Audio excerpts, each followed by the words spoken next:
नमस्कार मु दीप्ति दीप्तिस फुल्ल्या को आपण मानक बहुत बहुत स्वागत। आज आम उषुना चाउल रे गोटे पोड़पिठा बनवा बहुत सहज रेसिपी कम टाइम रे भी आपण बन पारे आ सबुठ बड़ जिनस है बेसी किसी परिश्रम आपन को करिया को पड़बनी कि चाउल भी जंतीबा पड़बनी बिना जंतुणी रे आपण आराम से कम टाइम रे ए जो पोड़पिठाटा को घरे बन पारे। तो आशा करुँची भिडटी समस्त को पसंद आसब स्किप करंतुनी पूरा भिडटी को शेष जाए देखंतु। देखि सारा पर जदि आपन को रेसिपी पसंद आसुची प्लीज वीडियो को लाइक और शेयर कर दिंतु। चैनल नुआ देखुले चैनल को सब्सक्राइब करने बिल्कुल भी भूलें। तो ये जो उषुना चाउलर पोड़पिठा बनवाई फर्स्ट ये देखो नॉर्मल जो चाउल आप घरे भात बन था उषुना चाउल से चाउल ये व्यवहार करेंगे। तो मुझे 1.5 कप मापिकी नहीं उषुना चाउल जेकोसी गोटे जगह आप फिक्स करदे से सब जिन मापिकी ने। तो ये जो चाउलटा को एवं भल भाव 3-4 थर धोईदे जो धला पानीटा बाहर सारापर भल पा देकी 8 ରୁ 10 घंटा आप बतुरिया छाड़ीदे। राति सारा जदि आप रखिदेवे तो बहुत बढ़िया कहीं उषुना चाउल बतुरिया टिके टाइम लगे। तो ये देखो आगु ये चाउलटा को मुझे बतुरिया रखीदे राति सारा जेहेतु मुझे रखी चाउल ये पूरा बढ़िया से बतुरी जाइए। तो ये कौन करवा से चाउल सब पानी को आम बाहर करदे बिल्कुल भी पानी रखानी से चाउल को साइड रखा। आ नेक्स्ट ये देखो सेम कप्रे जो कप्रे आम चाउल मापिकी नहीं सेम कप्रे मु आधा कप मापिकी चूड़ा नहीं चूड़ा को भी मु भल भाव धोईकी 2-3 थर से आधा कप पाखापाखि पानी देके आधा घंटा आगु बतुरिया रखीदे। तो चूड़ा भी आमर पूरा बढ़िया से बतुरी जाइए। तो एबे कौन करवा ना गोटे ग्राइंडर जार बतुरा चाउल सबको ट्रांसफर करदे ता सहित जो आम बतुरेक रखी चूड़ा सब चूड़ा को आम ग्राइंडर जार देदेबा। आईटी देखो गोटे कप मुझे कटा नड़िया फ्रेश नड़िया को एमती छोट छोट खंड करके काटी देछि।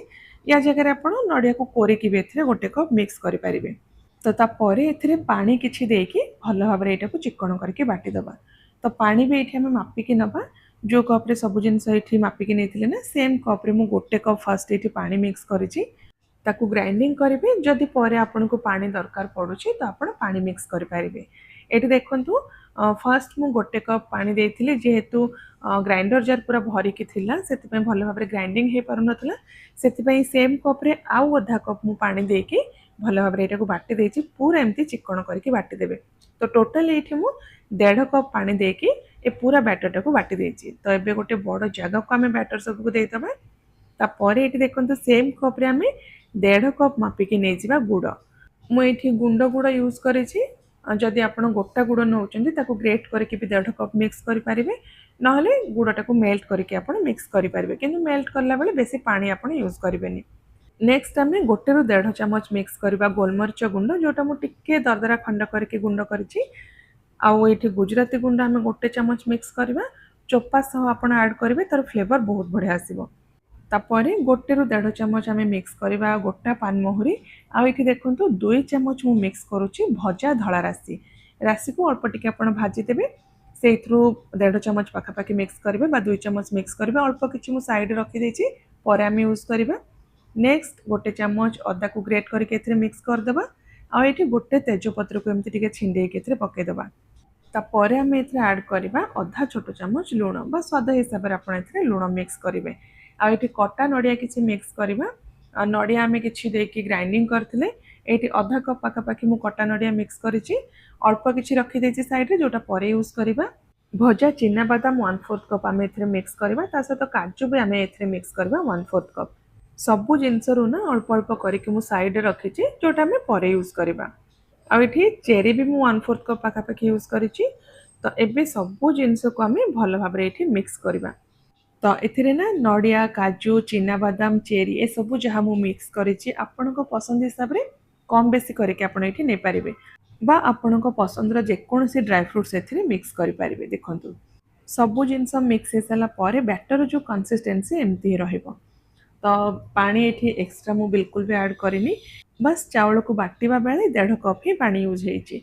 तो पर जदि दरकार पड़ेबा आमे मिक्स करबा किंतु एबे आमे ए जो बैटरटा को 10-15 मिनिट पे साइड रखिदेबा टिके भल भाव सेट हो। आ 10-15 मिनिट पर ये देखो जेहेतु बैटर ये टिके बहलिया लगुच आउ अधा कप पानी आम ए मिक्स करवा। तो सेम कप आम यूज करवा जो कप रे बाकी जिनस सब मिक्स करथिले एठी मु आधा कप पानी मिक्स करूची भल भाबरे ताको एमती गोळेई दबा। तो 1.5 कप चाउल पई टोटल आम एठी यूज करवा 2 कप पानी। ए जो बैटरटा ना बेसी आपण पतला करेंगे कि बेसी बहलिया भी करेंगे सठिक मापर सहित करले बैटर आपनकर पूरा परफेक्ट बनिबो। देखंतु चामचर पछपट साइड रे गोटे पतला कोट हेकि रहउची आ गोटे लाइन आपण टाणिबे जदि लाइनटा मिसिबनी जानिबे जे बैटर आपनकर पूरा ठीक अछि बेसी पतला नाही कि बेसी बहलिया भी नाही। तो एबे हम कौन करबा ना 4 बड़ चामच घिओ एमती गरम करके एथरे मिक्स करबा। घिओ दे सारला परे तुरंत आपण बैटर सहित घिओटा को एठी मिक्स करिवे जेतेबेले जे घिओटा पूरा बढ़िया से बैटर सहित मिक्स न होइछि। आ घरे जदि हैंड बीटर अछि तो आपण सेइथरे मिक्स करले घिओटा बैटर सहित पूरा बढ़िया से बहुत कम टाइम रे मिक्स हे जिवो। देखंतु एठी हमर बैटर पूरा रेडी हे गला। एबे हमें ए पिठाटा को पोड़ीबा जेतु जंतुणी बनेबार किछि भी टेंशन नाही डायरेक्ट हमें एटा को पोड़ीबा। ए देखंतु एठी पिठा पोड़िबा पई ना मु एमती गोटे मोटा जगह यूज करिछि। प्रेशर कुकर रे भी आपण पोड़ी पारिबे बा कड़े रे भी पोड़ी पारिबे किंतु जो जगह रे भी आपण पिठाटा को पोड़ीबे ना टिके मोटा हेइथिबा दरकार नहले पिठा आपनकर पोड़ी जिवो। तो एबे हमें या भितरे भल भाबरे घिओ रे ग्रीस कर दबा जेहेतु डायरेक्ट बैटर को हमें दे के एथरे पोड़ीबा टिके भल भाबरे आपण घिओ लगेले पिठाटा पोड़ीला परे बहुत जल्दी आ आराम से ए भितरु बाहरी जिवो। तो घिओ लगे सारा पर ये देखो मुझे गोटे बटर पेपर नहीं ताकू या तले बा बेस रे हमें रखीदबा। बटर पेपर जगह आप कदली पत्र भी रखिपारे नले शाल पत्र जदि अच्छे शाल पत्र को आप धोईकी भितर सेट करेंगे। एमती कले कौन हम ना पिठाटा तलू बेसी पड़ोनी आउ जिते ठंडा हम पिठाटा से जो जगार इजिली बाहरी जीव। तो एबे हमें सबू बैटर को या भितर ढाली दबा आ जहाँ भी हमें अल्प अल्प जिनस रखी साइड से सबू को एमती ऊपर सजई दबा। अल्प किसी नड़िया मु रखी काजू चेरी आ धला राशि ए सबू एमती भल भाव ऊपर सेट करदे तापर पिठा को आम पोड़िया रखा। तो ये पिठाटा को पोड़ापी ना आप कौन करेंगे घरे जदि कौन पुराणा तावा अच्छी ताको आप गैस ऑन करके हाई फ्लेम रे 2 ରୁ 3 मिनिट पे गरम करेंगे। तो ये मुझे गोटे पुराणा तावा नहीं जोटा घरे यूज होनी ताको 2 ରୁ 3 मिनिट पे हाई फ्लेम रे फर्स्ट गरम करदे तापर पिठा को ता ऊपर रखिकी से जो जगह को आप कभर करदे ता ऊपर आउ गोटे जगार आम ये जो पिठाटा को कभर करदबा बा घोड़े दबा। तो ये ना एमती मु गोटे आलुमिनियम टसला नहीं जोटा पूरा बढ़िया से सेट हो जाउची। तो यही प्रोसेसटा बा पिठाटा को एमती कभर करवा जरूरी नहीं डायरेक्ट भी आपण तावा ऊपर पिठा को रखिकी पोड़ी पारिबे बिना घोड़ेकी। किंतु जदि आपण घोड़े देबे बा एमती कभर करदेबे पिठाटा सिझिबा कम टाइम लगे और चारिपटू पूरा बढ़िया से आपनकर पिठा पोड़ी जिवो।